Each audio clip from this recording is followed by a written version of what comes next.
wong teko kalih nabi. Jika aku kerjakan, Allah dan manusia akan mencintaiku. Kita bagaimana cara kita mendapatkan cintanya Allah dan cintanya manusia? Orang ini bertanya kepada Rasulullah. Maka beliau bersabda, Rasulullah bersabda, zuhudlah terhadap dunia, niscaya Allah akan mencintaimu, dan zuhudlah terhadap apa yang ada di tangan manusia, niscaya mereka akan mencintaimu. Hadis riwayat Ibnu Majah dan lainnya dengan sanad yang hasan. Lah niki zuhud niku napa? Zuhud niku kadang wong do nggambarke zuhud niku wonge napa nggih nyirik donya, karo donya ki ora patek seneng. Kadang ada anggapan salah bahwa zuhud itu wonge klambine compang-camping, klambine lusuh, napa pite jadul, napa omahe biasa-biasa aja, kaya-kaya donya iki ora seneng. Akan tetapi niku kleru nggih, sebab wong sugih niku enten sing zuhud. Jadi zuhud itu adalah berpaling dari motivasi-motivasi dunia menuju motivasi-motivasi akhirat. Bukan berarti ia nyirik dunia, menolak dunia. Akan tetapi ia menurut Ibnu Taimiyah adalah dunia itu ibarat sekedar wasilah sarana, sehingga meninggalkan apa-apa yang tidak ada manfaatnya menuju apa-apa yang bermanfaat untuk akhirat. Jadi urusan-urusan dunia itu sekedar sarana, tetapi sarana motivasinya adalah akhirat. Jadi zuhud itu banyak, orang zuhud itu kaya banyak. Abdurrahman bin Auf niku sahabat Rasul paling sugih, tetapi ia tidak meletakkan kekayaannya di hati, tetapi ia tidak meletakkan kekayaannya di hati, tetapi kekayaannya terletak di tangan. Sehingga ketika ia berinfak, bersedekah, wah ngawau, saking anggere sedekah ratusan unta sak bekale untuk perang dan lain sebagainya. Jadi meskipun sugih ning kalih bondo niku ora napa nggih, kumantil-mantil ngoten lho, niku jenenge zuhud. Jadi meletakkan kekayaan di tangan tetapi tidak di hati. Salah satu terapi agar kita zuhud nggih, sering-sering mang ziarah, napa ziarah lelayu niku lho, enten wong meninggal mang melu takziah, ziarah teng kuburan ningali jebule mewongi suatu saat apa yang kita miliki akan kita tinggalkan. Suatu saat kita akan bernasib seperti orang meninggal. Jadi itu adalah nasihat yang diam. Yang kedua, sering-seringlah kunjungi orang sakit, bahwa manusia itu ternyata lemah. Jadi jenengan golek buruan dunia kaya ngapa, ya Gusti Allah ngeki sakit, jangan ngeki mboten iso apa-apa. Jadi kita tidak terlalu napa nggih, ambisius terhadap urusan-urusan dunia. Kalih mang sering berkumpul oleh orang-orang duafa, orang-orang yang lemah. Yang jenengan kumpule karo wong-wong sugih, mengke goranake ndangak. Jebule aku rumpuniku rekoso, padahal banyak sekali yang perlu kita syukuri yang tidak pernah kita sadari. Jadi zuhud itu menjadikan kita terhadap dunia itu hanya sekedar napa wasilah, tidak menjadi napa motivasi yang sangat kita harapkan. Kadang zuhud itu ketika mendapatkan dunia ia tidak terlalu bergembira. Yang selanjutnya ketika ia kehilangan urusan-urusan dunia, ia tidak terlalu bersedih hati. Jadi nalikane itu nopo kebahagiaan dunia, itu badi, itu kekayaan, ia tidak lupa daratan. Tetapi ketika ia dalam keadaan sedih, ya orang grantes banget, menganggap bahwa ini hanyalah sekedar urusan-urusan dunia. Ya, musibah yang sering tidak pernah kita sadari adalah musibah agama. Musibah-musibah agama itu sering kita tidak menyadari. Wis tuwa ora iso maca Quran biasa, padahal itu adalah musibah agama. Wis tuwa salate isih bolong-bolong itu sebenarnya ya musibah agama, tetapi kadang mereka tidak menyadari. Jadi ayat tentang zuhud itu surat Al-Hadid ayat 23, likaila ta'su alama fatakum, supaya kamu tidak bersedih terhadap apa-apa yang telah lewat darimu. Jadi supaya kita janganlah terlalu bersedih apabila itu tidak kita dapatkan. Wala tafrahu, janganlah kamu terlalu bergembira bima atakum, terhadap apa yang diberikan kepadamu. Ning nalikane itu kebahagiaan ya aja nganti seneng tenanan ya, lupa daratan. Wallahu la yuhibbul muhtalan fakura, sungguh Allah itu tidak senang terhadap orang yang sombong dan membanggakan diri. Ini banyak contoh para nabi-nabi itu zuhud. Contohnya Nabi Ayub. Nabi Ayub itu diberi cobaan yang luar biasa. Bojone bondone entek, anaknya mati kabeh, terus juga penyakit yang luar biasa, tetapi ia tetap zuhud, tetap menganggap itu hanyalah urusan dunia. Ia tetap beribadah kepada Allah dengan kesabarannya. Begitu juga sebaliknya Nabi Sulaiman. Nabi Sulaiman ini kekayaannya luar biasa, tidak ada yang dapat menandinginya. Tidak ada orang yang dapat diberi kelebihan selain Nabi Sulaiman. Nabi Sulaiman niku saged nggerake angin, duwe pasukan jin, duwe kekayaan. Tetapi dengan kekayaan itu tidak menjadikan ia lupa kepada Allah. Jadi zuhud itu urusan-urusan dunia itu hanyalah sekedar wasilah. Contoh Abdurrahman bin Auf ketika dikabari wong sugih kuwi napa mlebune surga keri, akhirnya ia menangis bercita-cita bicarane melarat, tetapi ora iso melarat.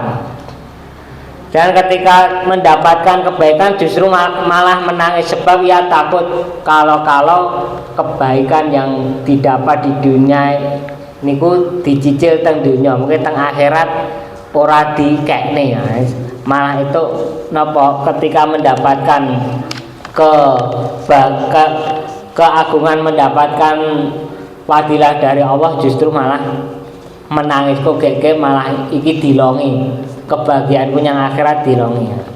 Jadi zuhud itu bukan terletak kepada penampilan, tetapi terletak pada perasaan. Mungkin banyak orang yang berpenampilan kaya, penampilannya mentereng, penampilannya mewah, tetapi hatinya fakir ya ada. Jadi bondone wakeh ning ya isih golek, isih napa mesti isih kurang. Sampai-sampai napa melewatkan ibadah. Begitu juga kadang orang-orang miskin, kalau hatinya zuhud, hatinya kaya ada.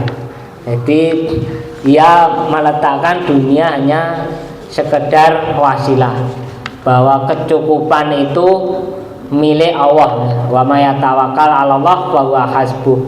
Barang siapa yang bertawakal kepada Allah, maka Allah akan mencukupi. Jadi ketika hati kita tawakal, Allah akan mencukupi. Jadi kadang wong sing boten zuhud niku sing penting sugih.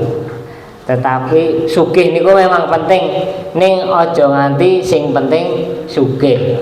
Sugih niku memang penting, tetapi sing penting aja sugih. Jadi kadang ada orang-orang yang lelah. Siapakah orang-orang yang lelah?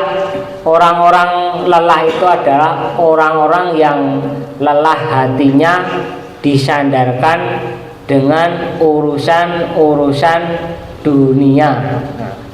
Jadi wong sing lelah niku atine gur napa? Terpaut hanya urusan-urusan dunia. Padahal Allah memberikan janji ala bidzikrillah tatmainul qulub, bahwa ketahuilah ketenangan apa berzikir kepada Allah itu menjadikan hati yang tenang. Tetapi orang yang tidak zuhud itu hatinya akan lelah. Orang yang zuhud itu akhirnya tulul amal. Tulul amal itu panjang angan-angan. Jadi enek gur ngangen-angen umur 70 tahun, 80 tahun isih ngangen-angen dadi golek jabatan. Umur 70 tahun isih angen-angen pengen tuku lemah, tuku mobil sing padahal sebentar lagi dunia akan meninggalkannya. Bahwa sebelum kita meninggal dunia itu sebenarnya dunia sudah mulai meninggalkan kita. Jadi ketika umur kita sudah renta, panganan sing enake kaya ngapa pun boten rasa enak. Jenengan duwe omah gede-gede, omahe teng pundi-pundi gadah omah. Nek mengke pun sepuh paling nggone nak ming 3 kasur, kalih meja makan, kalih kamar mandi pun niku tok to. Nggih, paling mubenge teng mriku tok.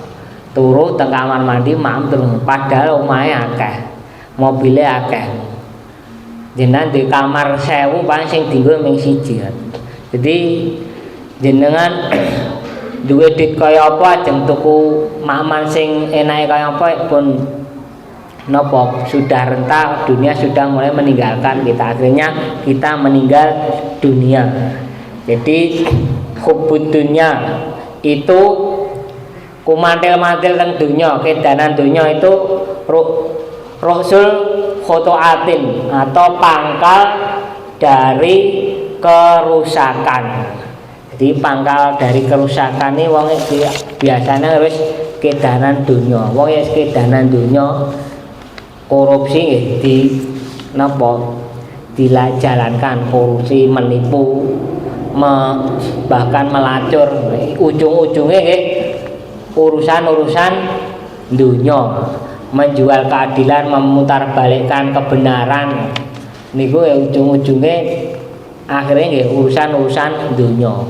Jadi konsep Islam itu ketika memandang urusan-urusan dunia itu adalah dunia sebagai sarana untuk meraih akhirat, menempatkan dunia sesuai apa yang diatur oleh Allah dan Rasulnya. Sementara konsep-konsep orang-orang materialis, orang-orang kapitalis, dunia itu adalah segalanya, sehingga ia mengukur kemuliaan dengan harta. Obsesinya adalah tampil dengan kemewahan, membeli barang-barang mewah agar ia dianggap orang yang mulia. Sementara Islam itu memandang kemuliaan itu terletak kepada ketakwaan, bahwa sebaik-baik dari kalian adalah orang yang paling bertakwa. Jadi bukan orang yang berharta. Nah, ini bagaimana cara agar kita menjadi orang yang zuhud. Nah, tip agar cara kita menjadi orang yang zuhud, yang pertama adalah bahwa akhirat itu lebih utama dari dunia. Banyak dalil-dalil, hadis-hadis yang menerangkan bahwa akhirat itu harganya lebih banyak daripada dunia. Bal tuksirunal hayatad dunya, akan tetapi semua orang pada memilih urusan dunia. Allah mengatakan wal akhiratu khairul laka minal ula, bahwa yang akhir itu lebih baik dari yang awal. Yang awal itu dunia, yang akhir itu akhirat. Jadi Allah mengatakan sing carry akhirat itu lebih baik daripada dunia. Wal akhiratu khairaka minal ula wa fariqu bil hayati dunya, mereka semua pada bergembira dalam urusan-urusan dunia. Dan Allah mengatakan wa mal hayatad dunya fil akhirati ilal mata, adapun urusan-urusan dunia dibanding akhirat, dunia itu adalah sekedar mata. Mata niku ming kesenangan sing mboten suwe, jadi kesenangan yang semu. Jenengan seneng teng dunia ya ora seneng terus. Jenengan sugih ning dunia ya ora sugih terus. Suatu saat kalau kita sudah tua sudah tidak bisa mencari harta. Jenengan sugih gagah bagus nggih ora bagus terus. Jadi kesenangan yang mata itu adalah kesenangan yang sementara, bahwa wa mal hayatud dunya fil akhirah ilal mata. Jadi dunia itu kesenangan sementara, sedangkan akhirat adalah kesenangan yang sesungguhnya. Lalu Allah juga mengatakan araditum bil hayatid dunya minal akhirah, apakah kau hanya ridho terhadap urusan dunia dibanding dengan akhirat? Jenengan kira-kira ya kon milih apa napa kesenangan dunia tok, jenengan ming puas napa mboten? Ibaratnya jenengan etuk bondo sing akeh, diparingi omah sing gedhe, diparingi jabatan sing dhuwur, apa gur cukup seneng kuwi tok, ora seneng akhirat? Jenengan purun mboten dikai bondo sing akeh ning teng akhirat sengsara mboten purun. Apakah kau nyari urusan-urusan dunia?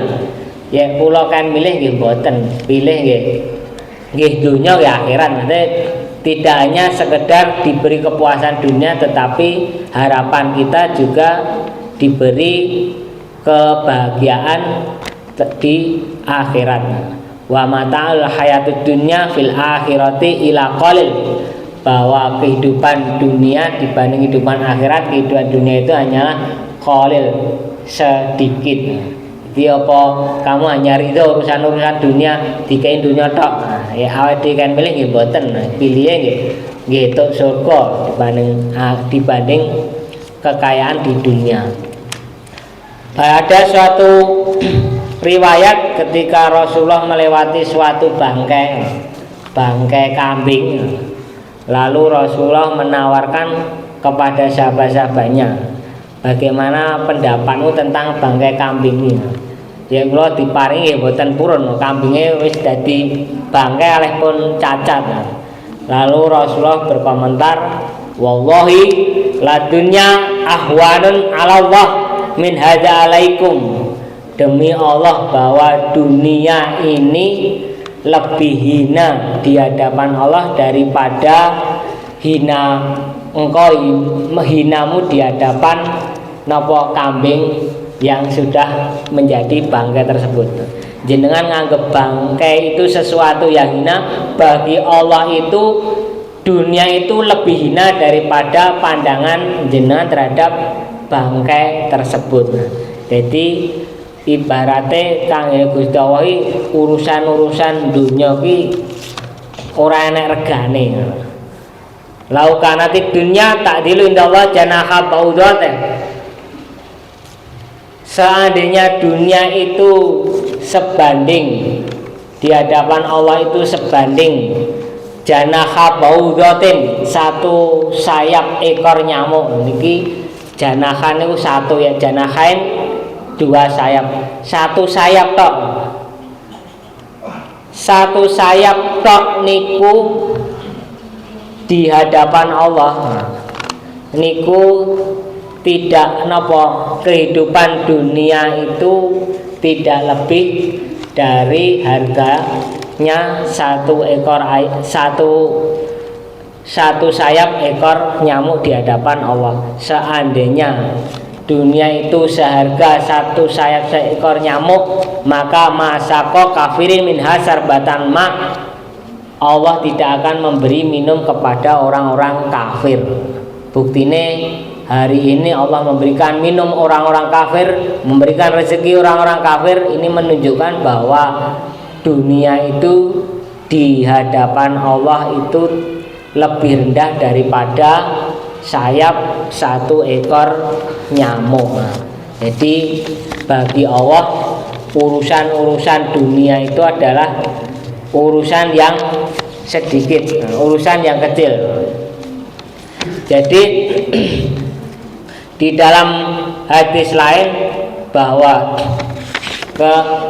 ketika urusan-urusan akhirat, kenikmatan-kenikmatan dunia itu digambarkan jari dicelupkan di lautan samudra lan tetesane tinggalane niku urut napa kenikmatan dunia. Jadi dibanding dengan kenikmatan akhirat kalih kenikmatan dunia niku ora ana apa-apane. Jadi kenikmatan dunia niku barate jari dicelupkan di samudra, tetesane niku kenikmatan dunia, samudrane niku akhirat. Yang selanjutnya adalah bagaimana agar kita zuhud, bahwa kita menyadari bahwa umur kita adalah pendek.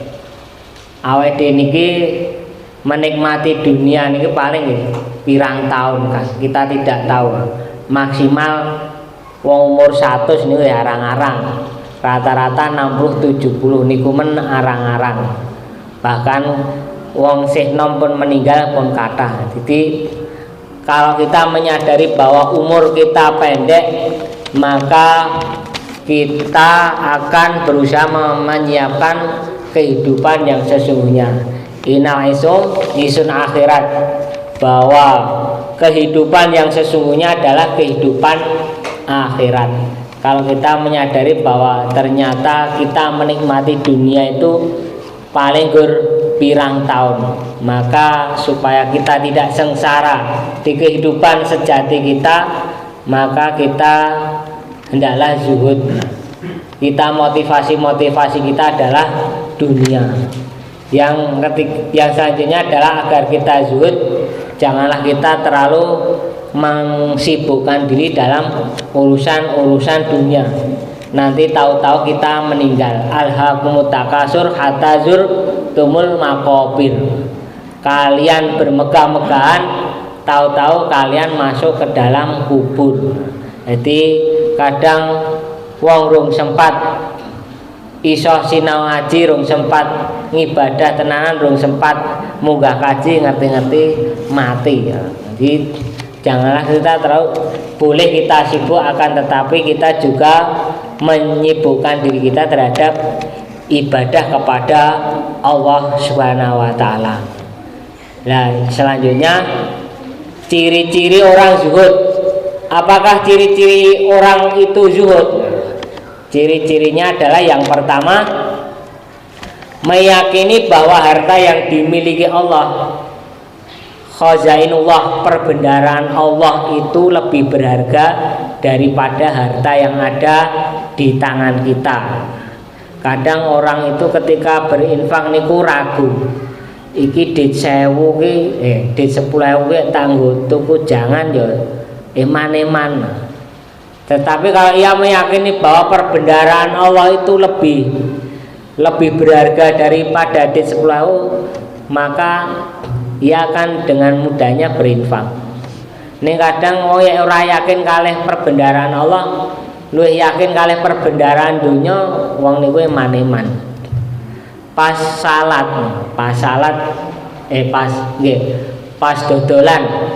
dodolan dagangane laris, delalah dipanggil adzan. Nek wong meyakini perbendaharaane Allah niku sithik dibanding perbendaharaane dunya, dheweke eman-eman arep ninggalke dagangane, kowe tak tinggal rugi. Jadi ia lebih meyakini napa harta dunia daripada janji-janji Allah Subhanahu wa taala. Dulu ada sekelas sahabat ketika ketinggalan sholat ngasar, kebune gandeng goro-goro kebon iki aku lale ora jamaah sholat ngasar tak infake tak dol. Nah, itu sekelas sahabat meyakini bahwa perbendaharaan akhirat itu lebih berharga daripada perbendaharaan dunia. Ia tidak khawatir akan rezeki Allah sebab ia yakin wa ma min dabatin fil ardi illa 'alallahi rizquha, bahwa apa-apa makhluk yang ada di muka bumi itu Allah lah yang menjamin rezekinya. Kalau kita yakin bahwa Allah sudah menjamin rezeki kita, maka kita tidak akan khawatir terhadap urusan-urusan dunia, rezeki dunia. Meyakini bahwa khazainullah, perbendaharaan Allah itu lebih berharga daripada perbendaharaan yang ada di tangan kita. Yang kedua, ciri-ciri orang itu zuhud, yaitu meninggalkan pamrih dunia di hatinya. Kegelisahan hatinya tidak didasarkan kepada penilaian manusia. Jadi ia tidak berharap kepada makhluk. Jadi uang niku dipuji utawa ora dipuji ora masalah, sing digoleki penilaian Allah. Kadang enten contoh enten wong nglurui. Aku nglurui wong, kok wong kuwi ora nglurui aku, berarti ia masih berharap kepada makhluk.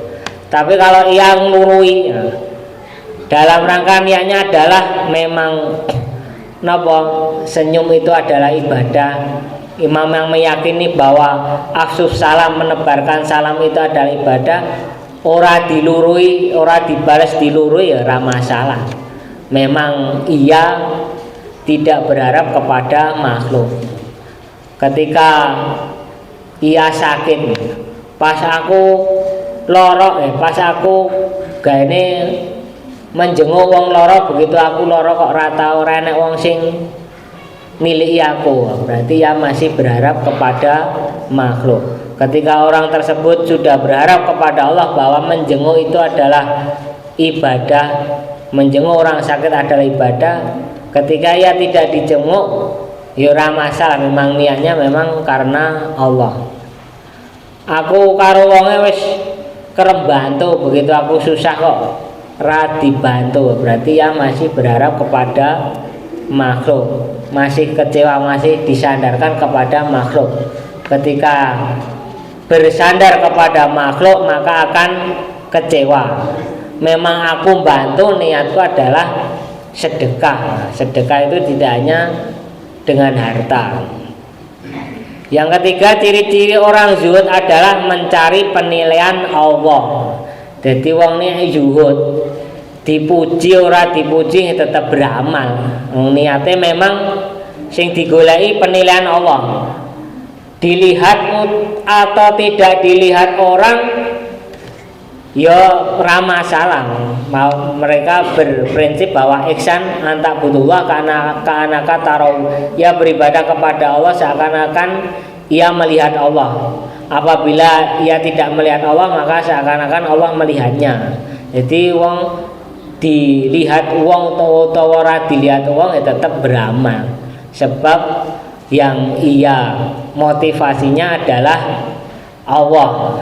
Ia tidak mencari ketenaran, tidak mencari viral. Jadi wong zuhud niku mbok ditempatkan dimanapun ia akan ridho, meskipun dalam pengurus suatu masjid.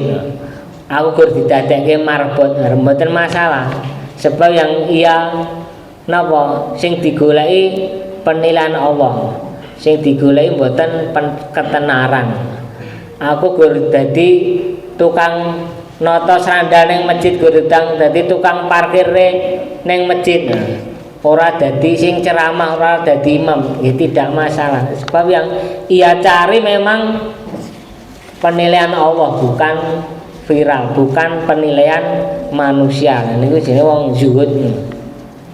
Yang keempat adalah ciri-ciri orang zuhud adalah tanyakan hatimu soal duniamu, apakah ada kaitannya dengan akhirat atau tidak.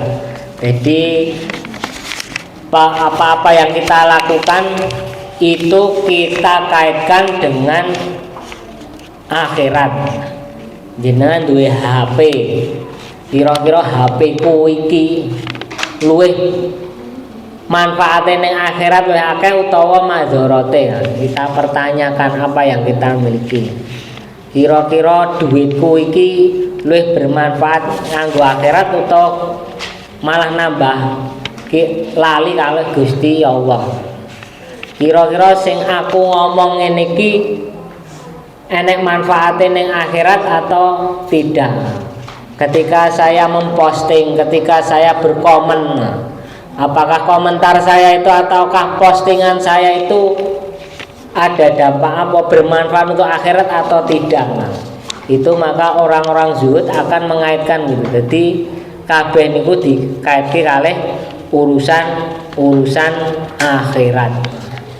Yang kelima adalah ciri-ciri orang zuhud adalah keadaanmu itu sama ketika ditimpa musibah atau mendapatkan nikmat.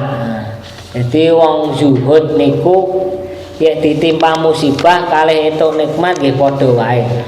Bahwa dalam suatu hadis Rasul mengatakan ajaibnya urusan orang mukmin bahwa semua itu berdampak baik baginya. Sebab ketika ia mendapatkan musibah ia akan bersabar, ketika mendapatkan nikmat ia akan bersyukur, yang itu semua berdampak baik bagi diri, bagi urusannya. Jadi wong zuhud niku kena musibah utawa ora kena musibah, kena etuk nikmat utawa boten etuk nikmat nggih sama saja. Semua bisa dijadikan ladang untuk beribadah. Jadi ini adalah ciri-ciri orang zuhud. Oleh karena itu marilah kita libatkan semua urusan-urusan kita dengan urusan-urusan akhirat. Setiap pekerjaan kita, setiap usaha-usaha kita, setiap rezeki kita, proyek kita hubungkan, kita libatkan kepada Allah Subhanahu wa taala. Kalau kita tidak melibatkan Allah, maka kita bisa-bisa disuruh jalan sendiri oleh Allah. Sakarmu kaya tidak membutuhkan Allah. Tetapi ketika segala sesuatu kita libatkan kepada Allah, maka Allah akan mensupport kita.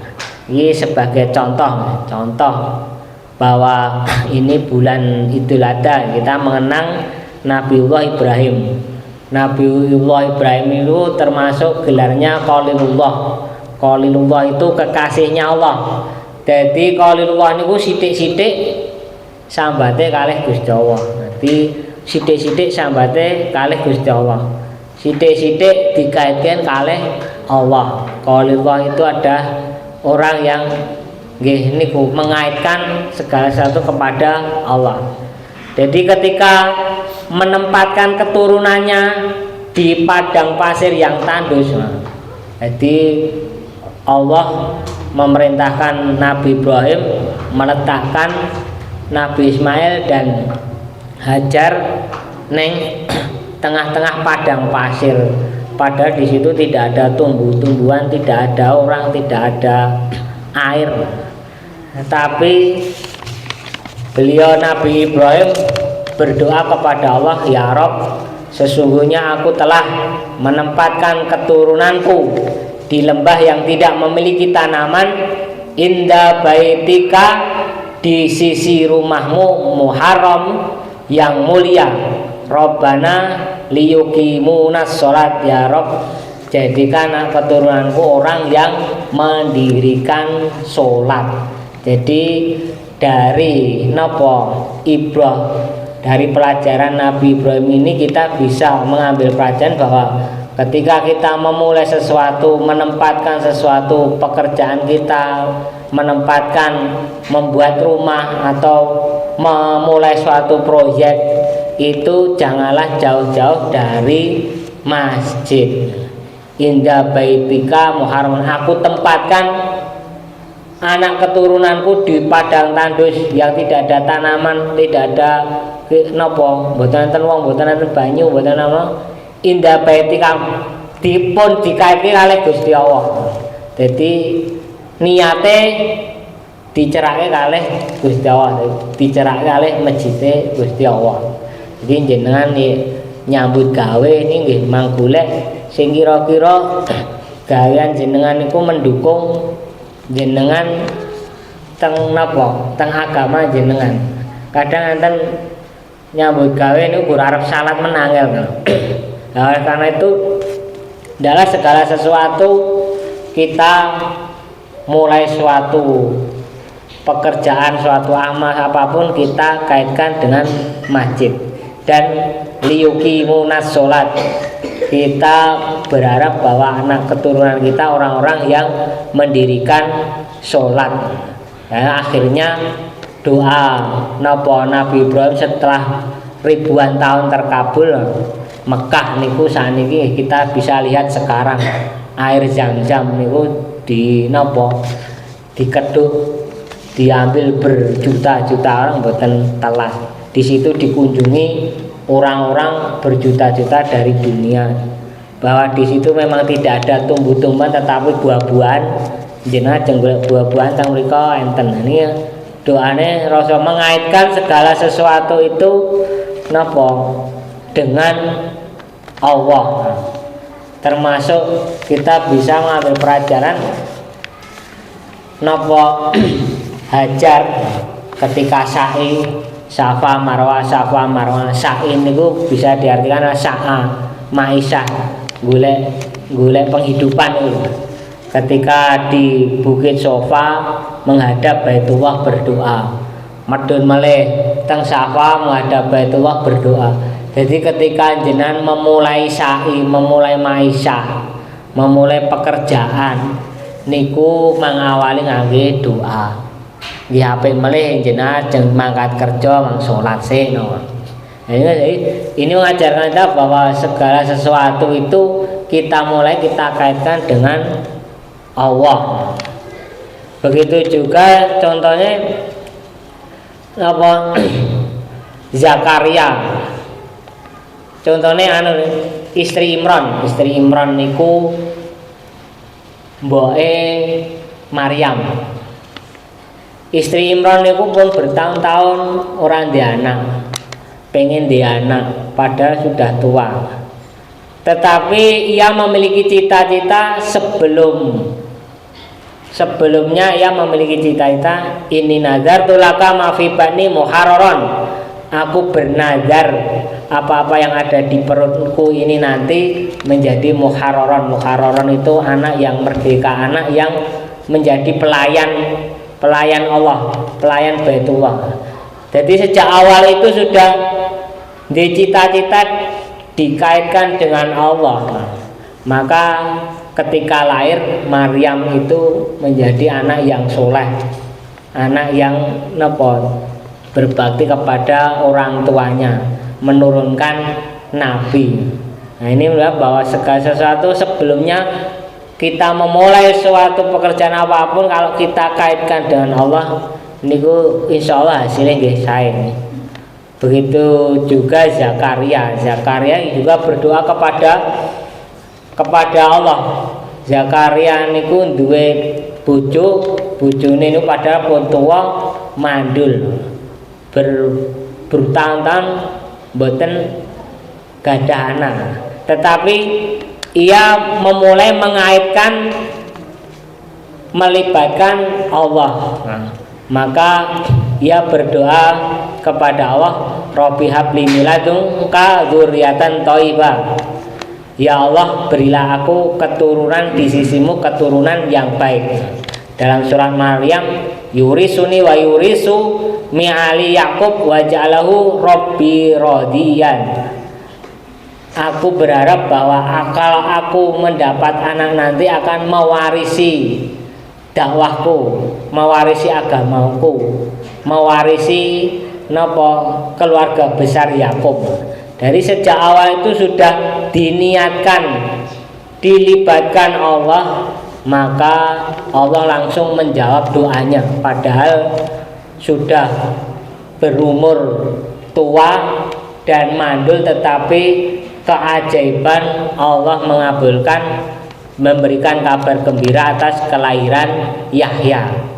Sedangkan niat Zakaria memiliki anak kan tidak diniat seru-seruan. So penting anakku jadi dokter, aku pengen di anak so jadi dokter, aku pengen di anak so gen ngopeni aku, bukan, tetapi aku ingin punya anak, ingin meneruskan dakwahku, meneruskan agamamu. Maka begitu sudah tua meskipun mandul, Allah mengabulkan, memberikan keajaiban.